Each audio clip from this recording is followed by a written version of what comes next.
welcome to today's social system mapping deep dive session for May 2021. Your hosts today, as usual, are me, Sarah, and for those of you who are new, this is the third of our monthly community of practice sessions where we have a deeper discussion about something of interest to social system mapping. The first ones every month is this coming month, we're going to start doing sense making sessions with maps. So this will be a different kind of a structure than we've done before. We're pretty excited about it. So hope you join us. The second Monday, as you probably know, is an introductory level OnRamp session where we look at an actual map. Somebody who's got a map they're working with in our community will walk through their map and share it. Next month, it will be Lisa Negstead will share the Human Systems Dynamics map. Today, we're talking with Jim Best and Rebecca Wells that are co-facilitating a deeper dive into a conversation that we started last month about mapping funding flows. And then on the fourth Monday of every month, we have a tech talk, which this coming next Monday will be, we're going to just do sort of an open space or liberating structures and have some shared question and answer without any specific time. We have one teeny tiny tech new feature that we'll share, but that'll take 5 minutes and then we'll open it up.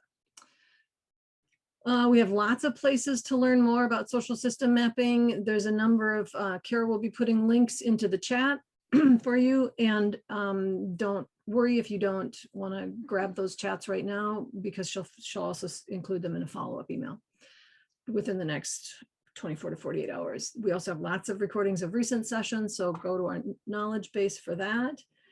And I have office hours. Oh, we didn't get the slide changed. I have office hours from 4, not 5, to 4:30 p.m. Central. I decided I don't have enough energy at 5, so I'm moving it forward an hour.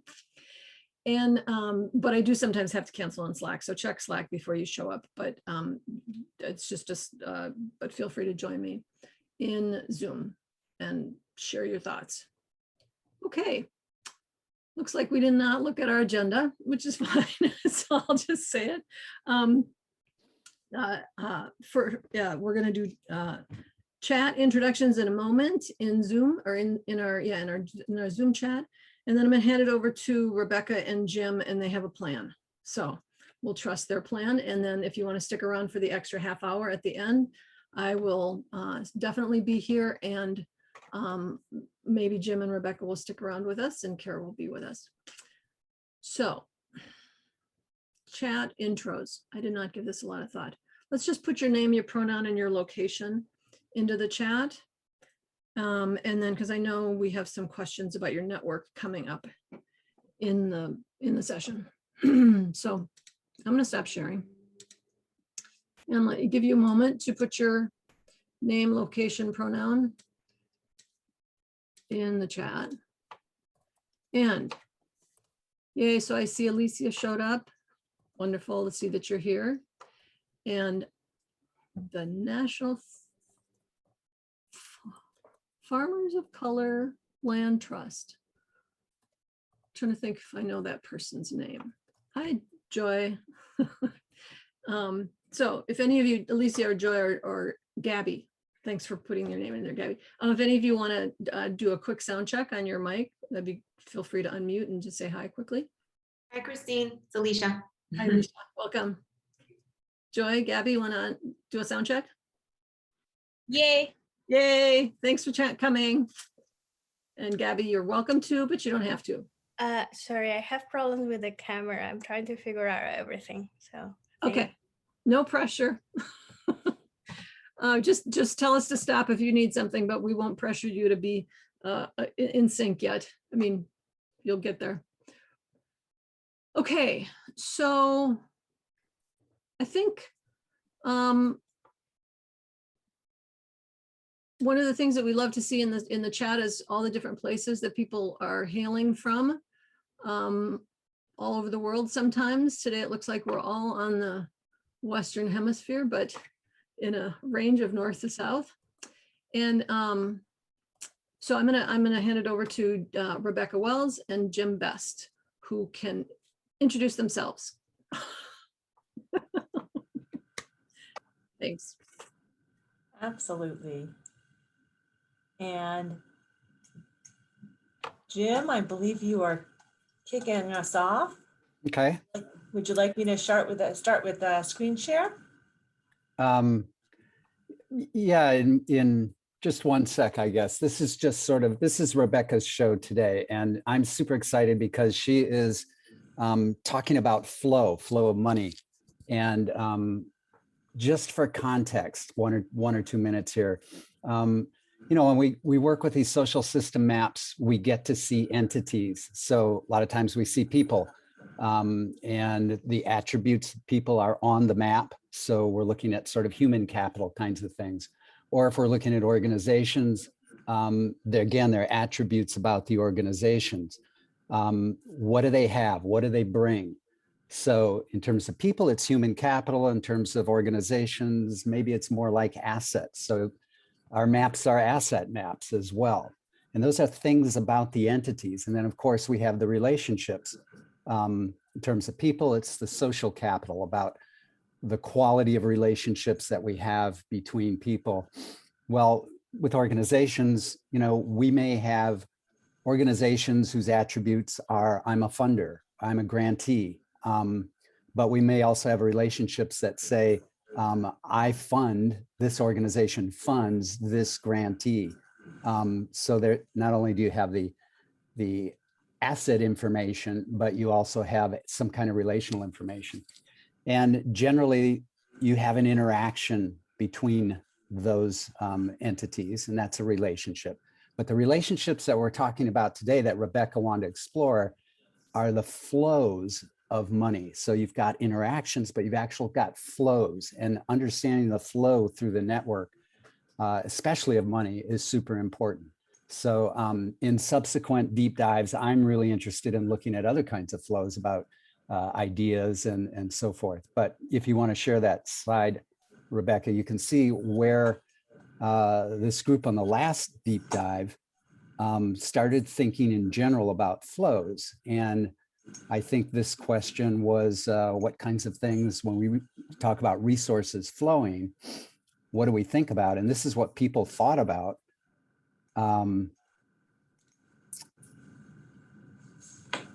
Money comes right up on top, along with people and time, those kinds of resources. So that's all I really had to say about this. I'm just super excited that we're talking about the flows, because that's one of the things that networks enable us to see how those flows operate, and those flows influence the outcomes of what the collective can do. Excited, Rebecca? Excellent. Yeah, it's been a joy working with you, Jim, and appreciate some of your mentorship over the last several months. Just to provide a little bit more specificity on what we're going to do in this hour, we're going to be asking you 3 questions to surface and depict for everyone what kind of networks you're in. Where are you interested in funding flows? I'll note I'm based in a school of public health at the University of Texas, and in public health and health services, money drives a lot of what actually happens. So we're very interested in capturing that. I've been interested in that for a while, and have some examples I can share with you from my work. So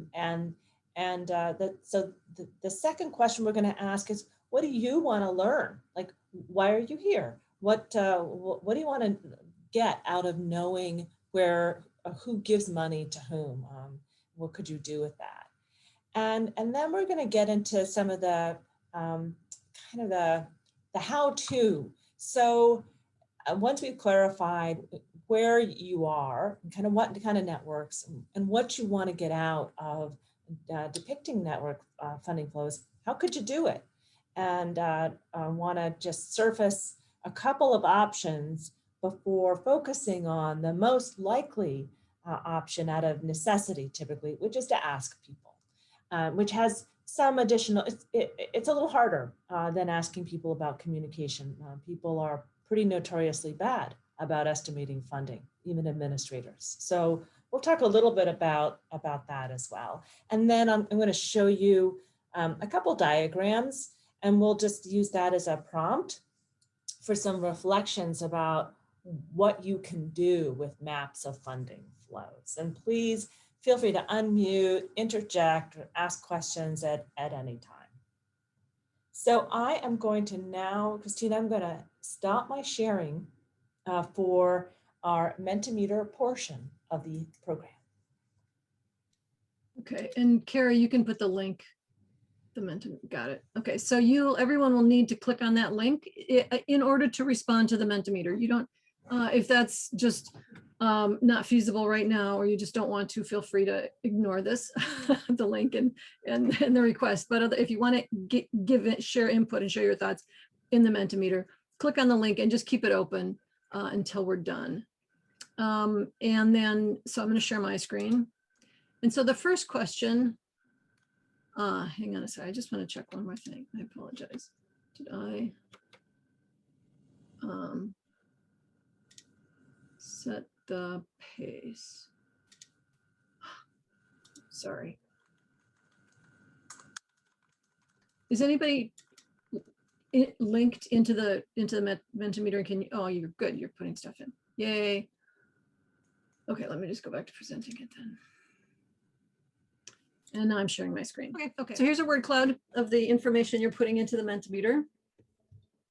I'm relinquishing verbal command, Rebecca, to you.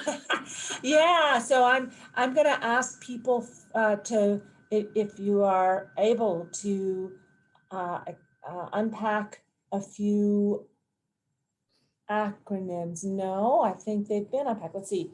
CPIC, what is that? You can say it or note it in the chat bar. And RSF and ICI, I'm just interested in what these are.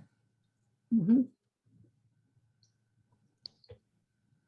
And it really interesting, clearly a very interesting range of goals, heavily environmental and social justice oriented, I would say. Also social and online. And that's good. Okay. So money flows. I have to admit, I don't typically think about purely interpersonal networks. I think about interorganizational networks. So that's good to make explicit so we can be aware of the differences in our goals and contexts. And interesting, land. Okay. I believe we're ready for our next Mentimeter now, which is, given now the range of contexts that participants are interested in, I think we can go to the next question, is what we can do in Mentimeter. And the next question is, what do you want to learn from mapping funding flows? What are your goals from that?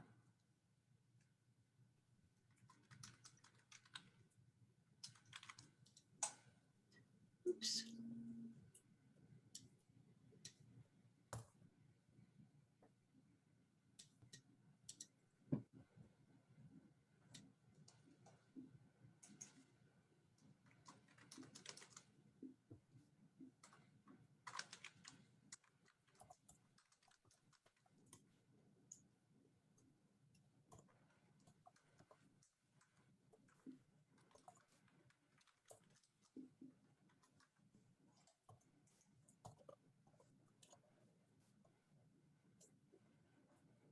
So where are flows?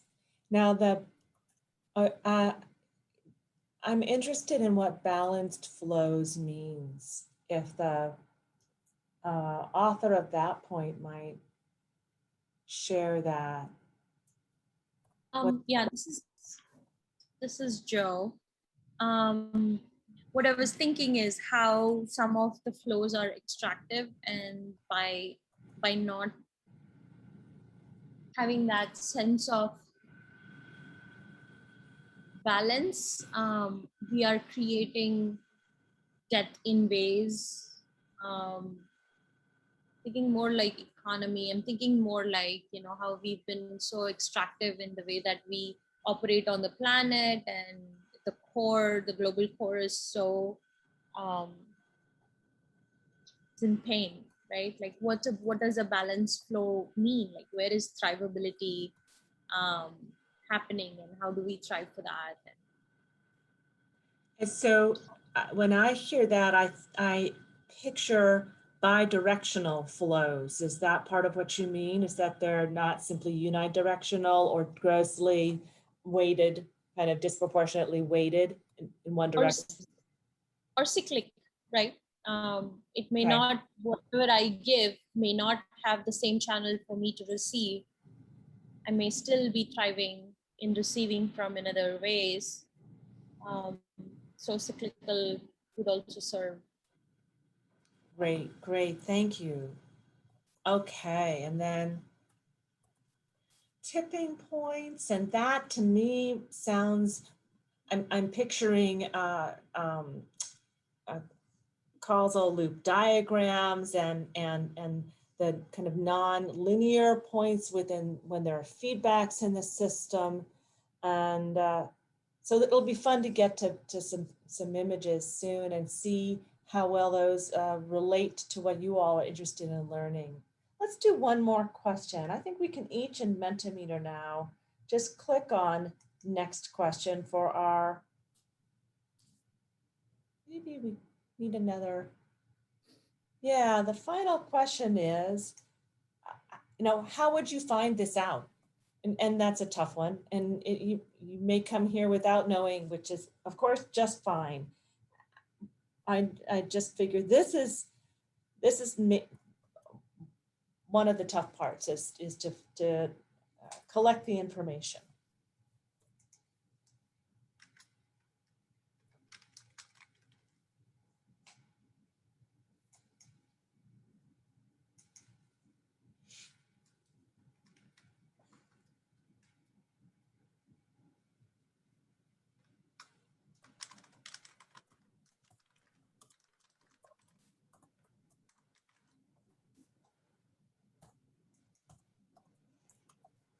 Okay, so this is showing a nice list of essentially secondary and primary data options. And I'm really happy to see like 901s, newsletters, databases, annual reports, as these can actually be both, of course,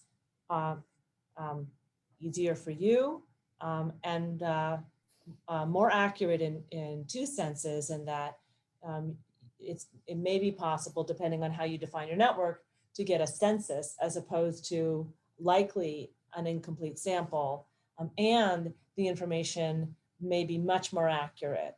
I discovered a while ago when I was involved with a national survey of substance abuse treatment units that the survey asked the unit directors, so these are people with administrative responsibilities, about something like their total budget. And it asked a couple of financial questions, salient aspects of their finances, and then included a math check, and found that the responses were frequently mathematically impossible. And from this, we concluded that Health and Human Service administrators are often not really money people. Moreover, there are inherent complexities in reporting, in how fiscal years are defined, or what we mean by gross versus net, or even the categories of revenue or types of funding. So it is hard to ask, and it's great if you have access to especially publicly available data that can enable you to discern who is funding whom, but that is not always feasible. So we are now, Christine and I are going to effect a sort of seamless switch from Mentimeter back to PowerPoint. almost seamless. And these are the 3 questions. And so now what I want to share with you are some examples from my research of how I have seen these questions asked, and see what that sparks for you. And let me just pause and ask among you, again, either unmuting or in the chat, whether any of you has mapped funding in your own research or evaluation. Whether this is something you've done. If so, I'd love to be hearing about your experiences as well. Let's see. Okay, all right. Yeah, it's not that common even in health services research. And like I said, US healthcare is all about money.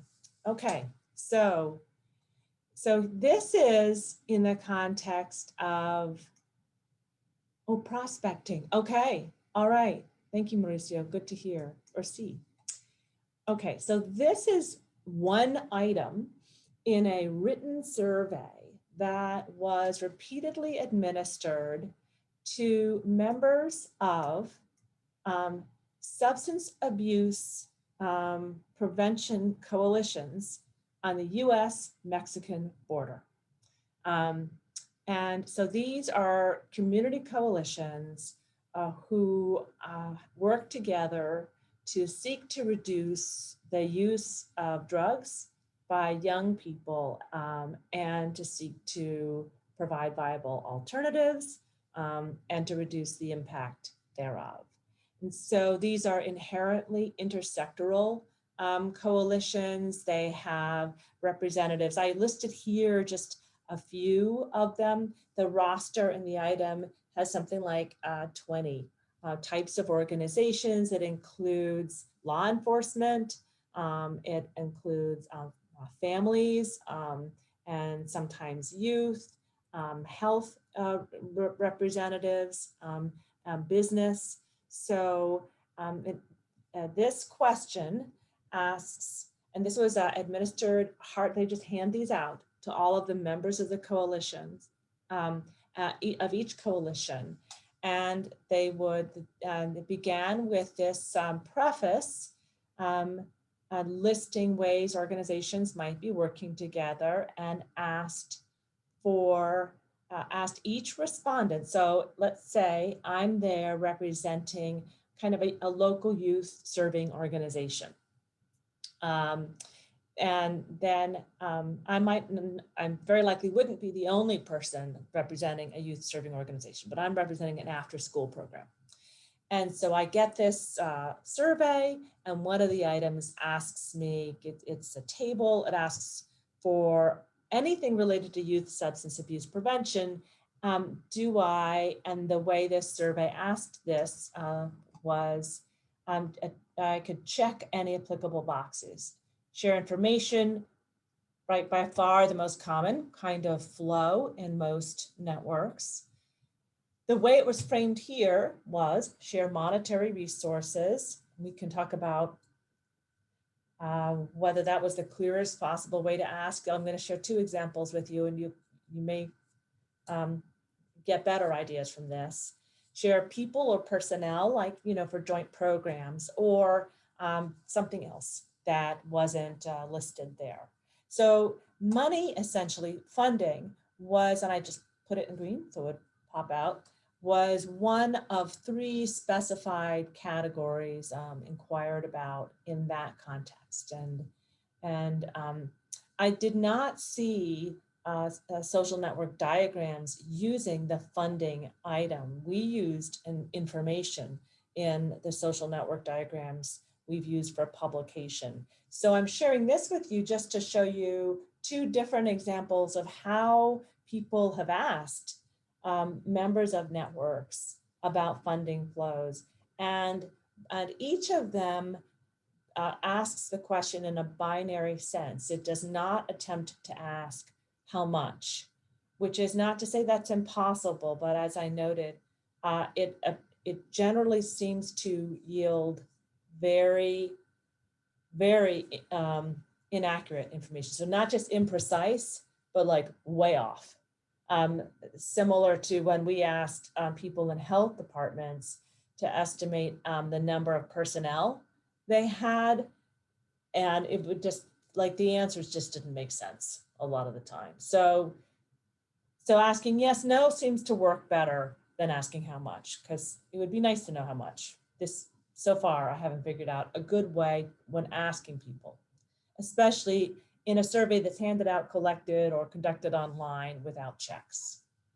Any questions or reflections on this way this set of coalitions were asked about funding before we go to the second example?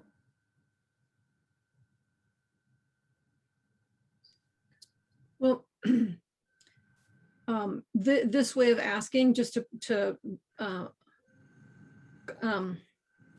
the distinction that Jim was making in his setting up framing about the difference between entity information versus flows.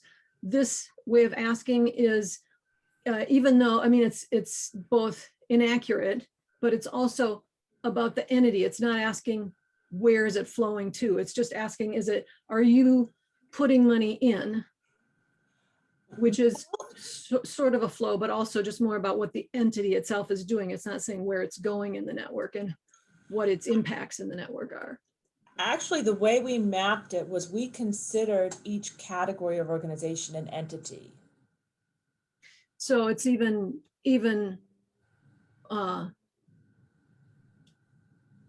yeah.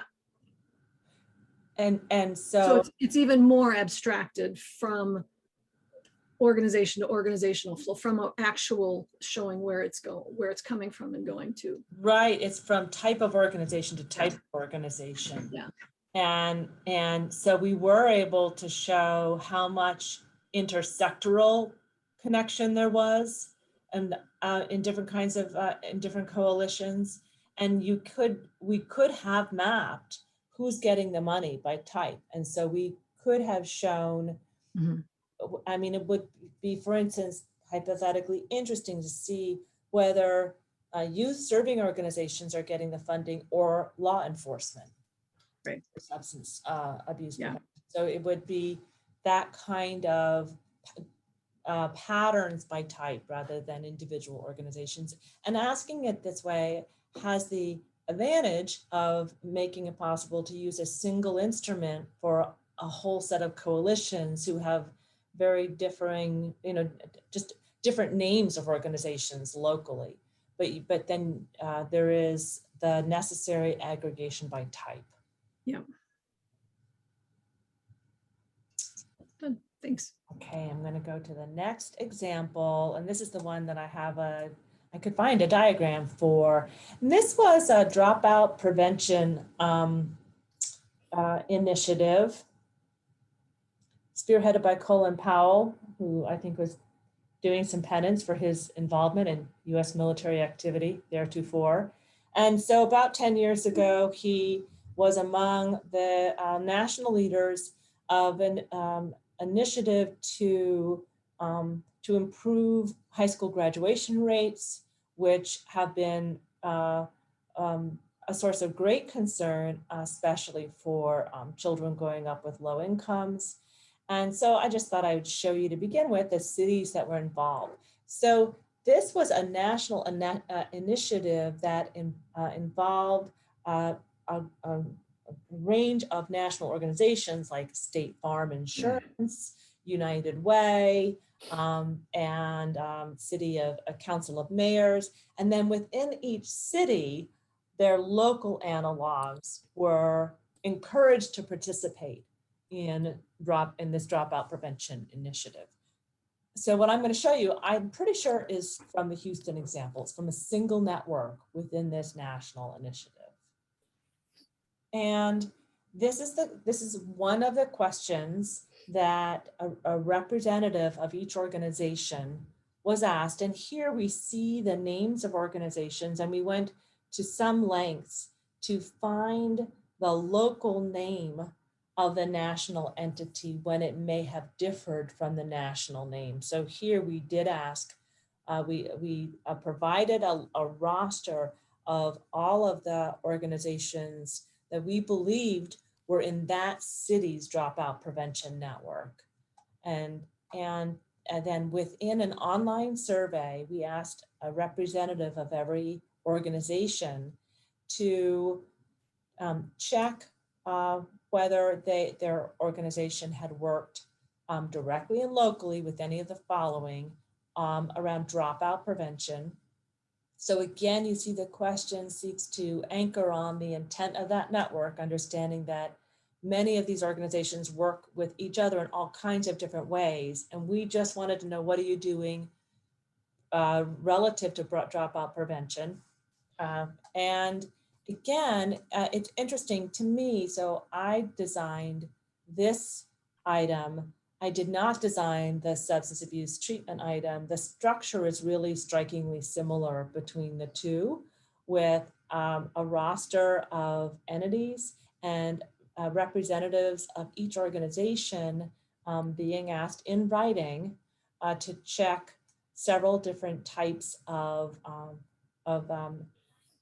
cooperation. And again, there were specified options, and then there was a final sort of residual, we did something else that you didn't think to ask us category. And here again, I put the funding related item in green just to make that a bit more visible to you all. And I just want to kind of acknowledge in the examples I could find, we never just said funding. We always kind of hedged it because we were always a little bit unsure how to ask. And including in-kind resources makes it a lot squishier because just about anything could be monetized, right? So I give you my time. Is that an in-kind resource? Maybe, maybe not, depending on who's doing the counting, but we left it squishy. And so this is just wanted to share with you all one other example of how in my work I've seen members of networks asked about funding flows. Any questions or reflections on this before we get to the diagrams? Jim. Yeah, just going into this makes me realize how nuanced. And so this one, you really are doing what Christine said, you're organization to organization. So you've got an entity map and you're specifying a relationship, a interaction type. You're not talking about flow specifically, but you're inferring flow, but it is at the entity to entity level. Whereas in the last one, you were asking a question about, you could have had two different entity types, the organizations and then the type of organization, and create a map. But you also, the simplest thing was just, you would have in the survey, a bullet list of what are the organizational types you contribute to. And then you would just cluster around those attributes because they're attributes about the organization. They're not actually a relationship to other entities in the organization, in the network. Well, as I noted, the social network diagrams we generated from the Substance Abuse Coalition survey were networks of flows. And the entities were types of organizations. So they were, as Christine put it, abstracted ways of depicting entities. But we did depict them as flows. We focused on information. We never honestly really used the funding item.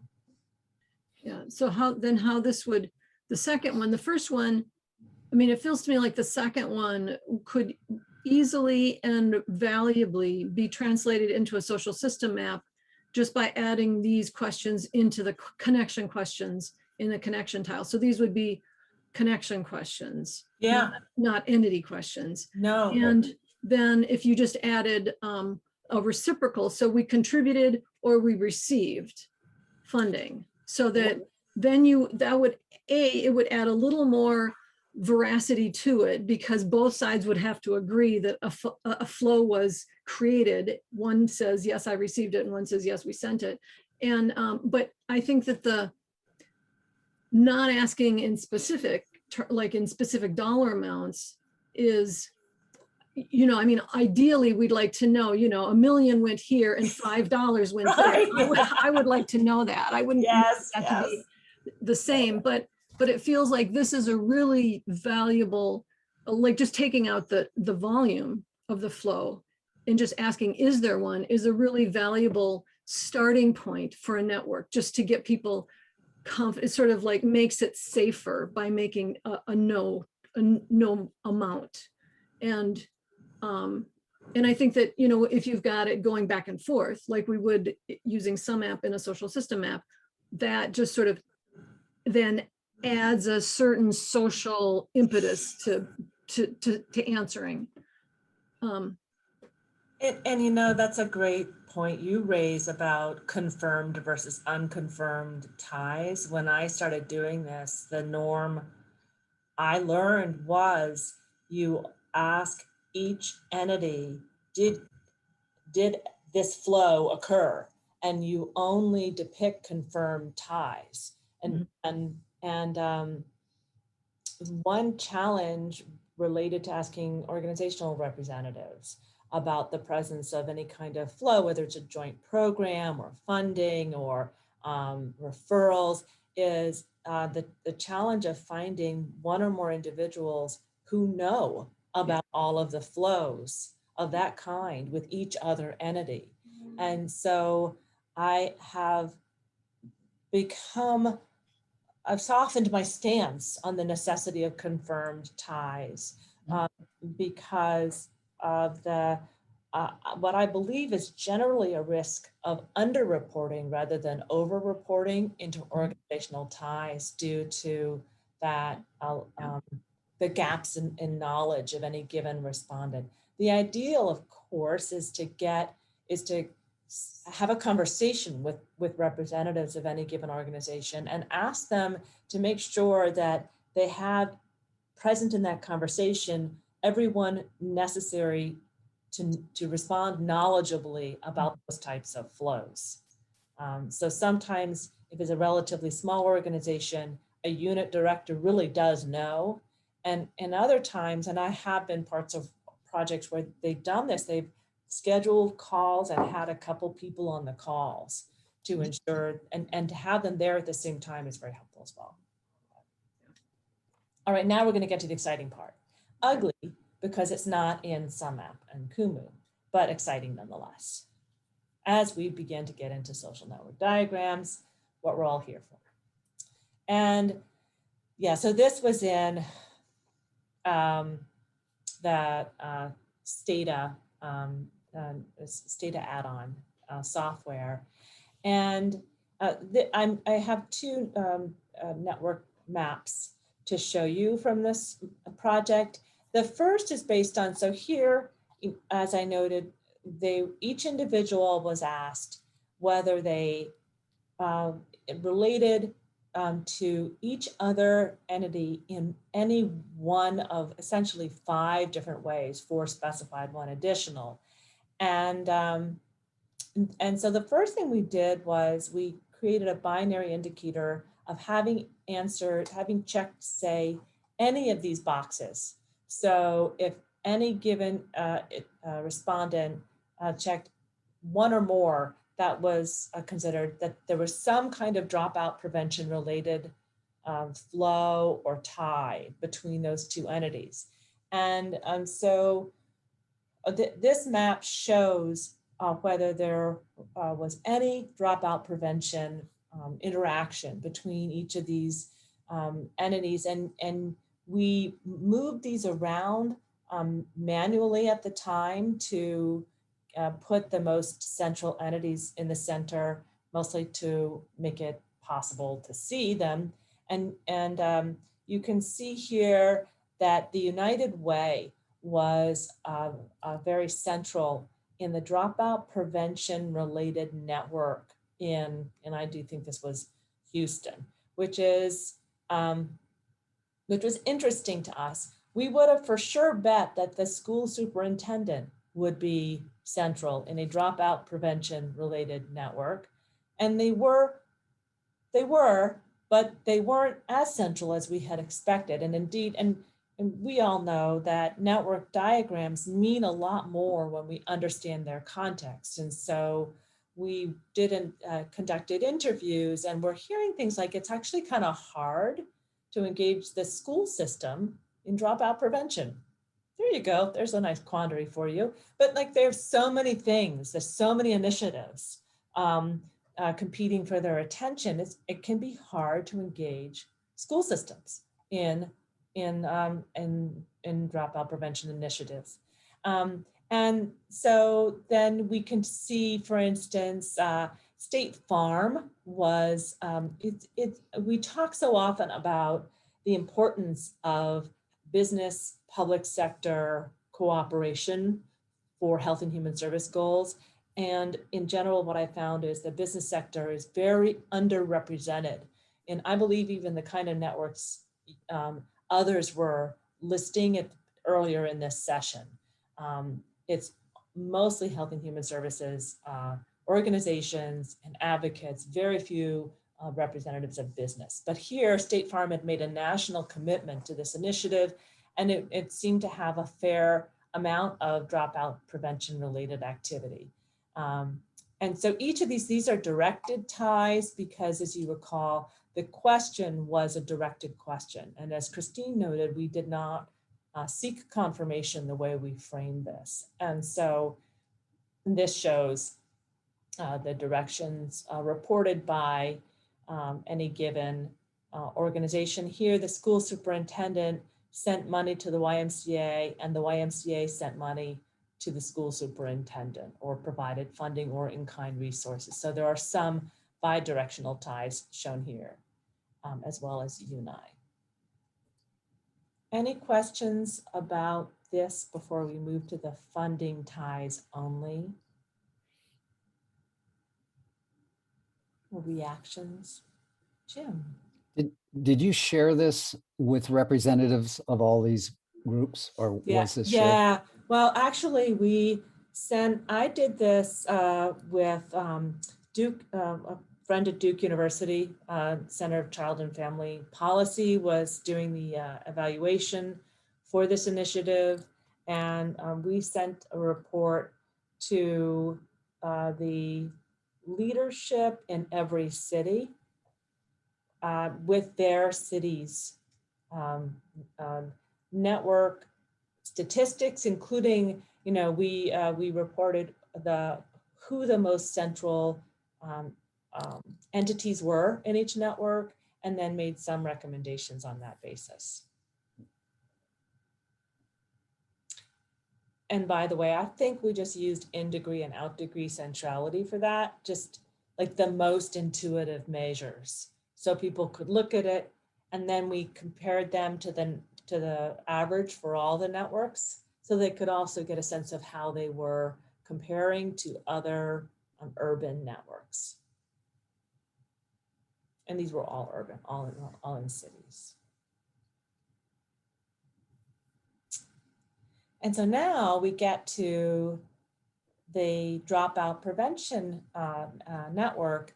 And so this was the same set of organizations like I said, I think it's just Houston, and depicting only the affirmative responses to providing funding or in-kind resources for dropout prevention. And one real possibility, if you go to the trouble of collecting funding information, is that you will have an incredibly sparse funding network. Because as I noted, people talk a lot more than they send checks to each other. Here, there was there are a fair number of ties here. What we did was, again, back then, this was all manual. We put the entities in the same places that we had in the prior network to make it a little bit easier to be like, okay, there's big brothers and big sisters. Let's see how, okay, then they're clearly talking to people. Let's see if anyone's giving them money or they're giving anyone money. And then, yeah, we do see a fair number of funding ties for big brothers and big sisters. United Way remains one of the most central entities in the network. And then, of course, we do also see some and a slightly greater number of social isolates in the funding network. That is, they may be talking with someone, they might be doing something else, but they're not exchanging any financial resources with any of the other entities in that network for purposes of dropout prevention. So I'm interested in what you're seeing as you look at this, and whether depicting, creating a net, is this at all what you were thinking a network map might be in the context of your networks related to funding? What might you make of it if you were able to do that? Either chat or just unmuting.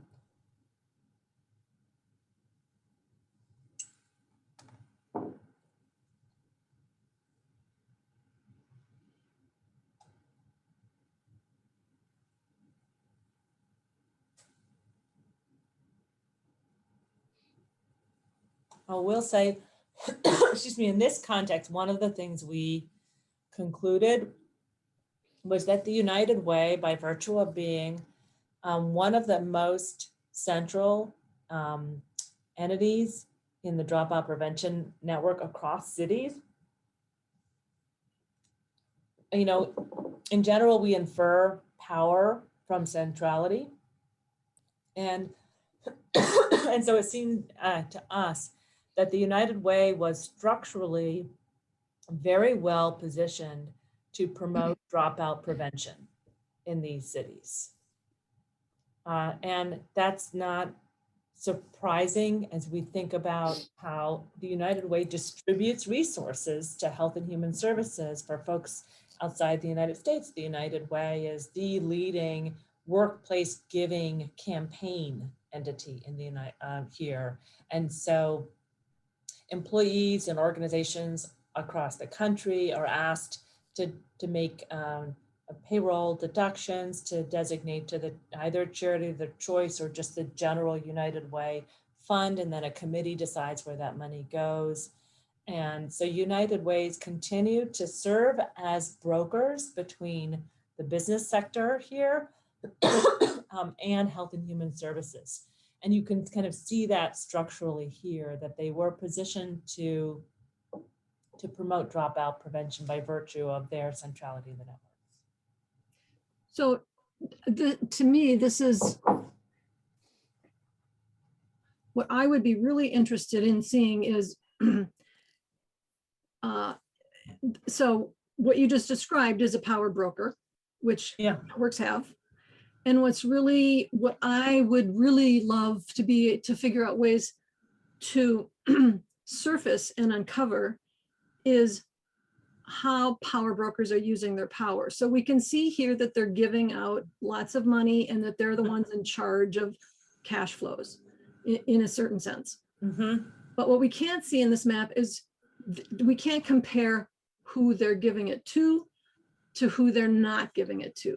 And we can't do an analysis that tells us, oh, I mean, if I just look at it, I see, okay, they're giving it to an insurance agency, to all the sort of standard status quo established, in the power network organizations. And I would like to see who's not getting it and think about the difference between the dropout prevention approaches between the organizations that are getting it and those that are not getting it, so that we can then say, okay, are we actually doing something transformational, or are we just all scratching each other's back, the good old boys in the power network, just feeding each other and really actually ignoring those who are actually solving the problem? So for me, that's like, what's interesting is not to discover who's the power broker, it's to discover what they're doing with their power and to figure out a way to actually surface that. So we could just have a map that says, okay, power brokers, I know you're doing a wonderful job, at least by your standards, but here are these organizations that you're not funding that are actually doing transformational work. And what's going on? Like, how are you making those decisions, and and are you open to a conversation of shifting that? So that is prompting a few recollections from the days when I was involved with United Way in Denver. I was actually chairing their funds distribution committee. And a few things, and I learned about some of those power dynamics you're talking about. First of all, Boy Scouts got twice as much as Girl Scouts, which we questioned, given that we thought there were about as many girls as boys in Denver. At one point, the energy companies, which were major participants in the giving, United Way giving, threatened to boycott United Way if United Way continued a very small grant to the Sierra Club or Sierra Foundation because they had someone in the Sierra Club had dared to question the environmental impact of the energy companies. And Catholic Charities threatened to boycott the participating in United Way if United Way funded Planned Parenthood. So if you know who is likely to be included or excluded, I actually think you could take the entities that are potentially valuable in an endeavor and then note, because the United Way funding is publicly available, note who is getting the money. And then we'll just say, let's just say, this is the American Association of Pediatrics, but who are the social isolates in this diagram? Mm-hmm. And you could thereby depict who's not getting the money. Mm-hmm. Or with United Way, you could depict relative amounts because that's available as well. Yeah. This is really good food for thought for how, in the context of the kinds of mapping that we do, how to think about doing that surfacing. Yeah, and my examples are all examples of reinforcement of status quo power dynamics. Yeah. Thoughts? Can I jump in? Yeah. Oh, Mauricio. Mauricio. Yes. Well, this is fascinating, Rebecca. Thank you. Couple of things that arise when I see the potential of enabling this mapping. There's lots of duplicity for sure. Like when funding flows goes through an intermediary, and then the intermediary looks at more of like an implementing partner, and that takes a chunk of the funding flow.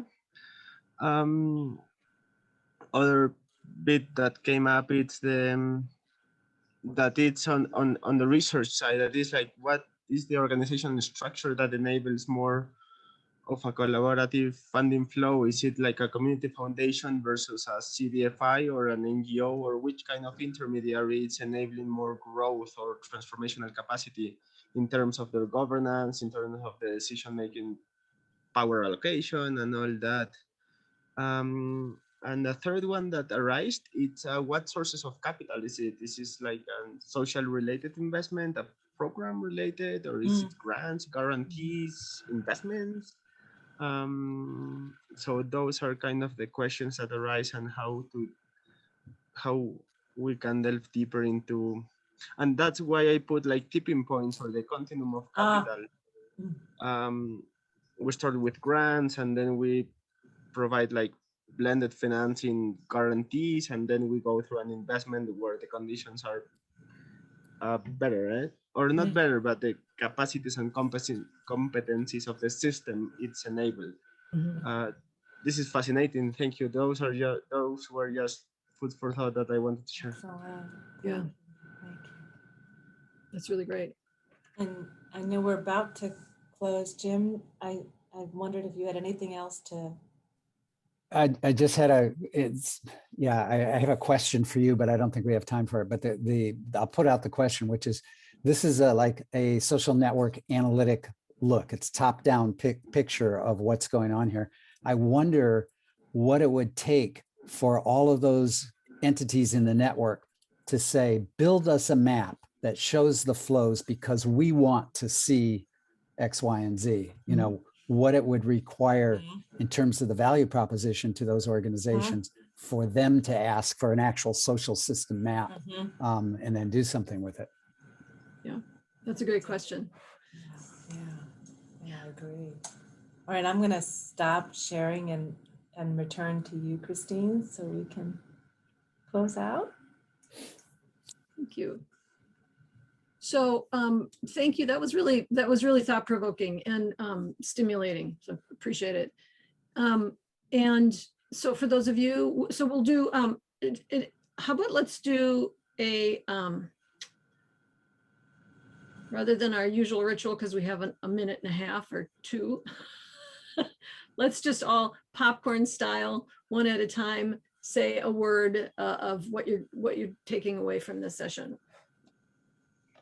And after we've all done that, feel free to jump off. And if you want to hang around and continue the conversation, we'll stay on. So just don't jump off if you don't want to. But just real appreciation to Jim and Rebecca for doing this. It's mine. I appreciate Rebecca driving this deep dive. It's like I've never thought about funding in terms of flow. So thank you so much.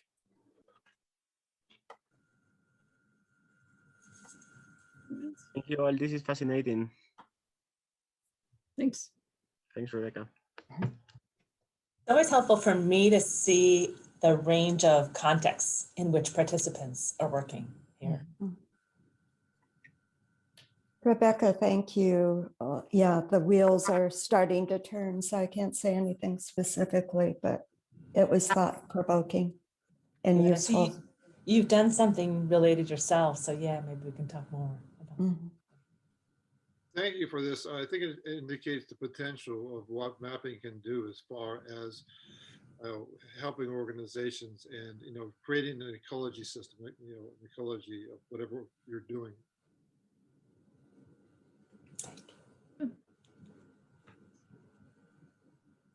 Thank you. I, like Mari, I have a lot of things to think about it. This gives me a completely new perspective on how to address relationships. Thank you. Great. Thank you. Thanks. Anyone else? This is Joe.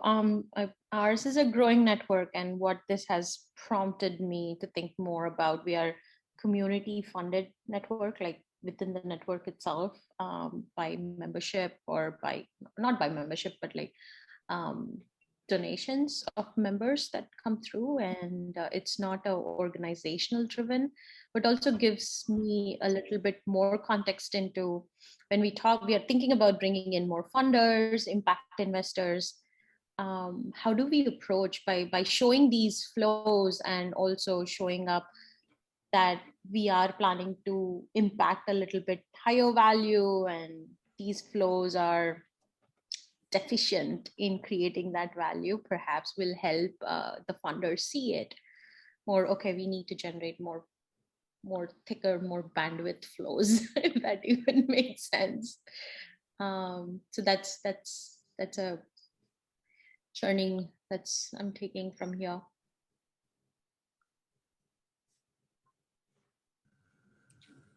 Anyone else? Shall we do our goodbye ritual?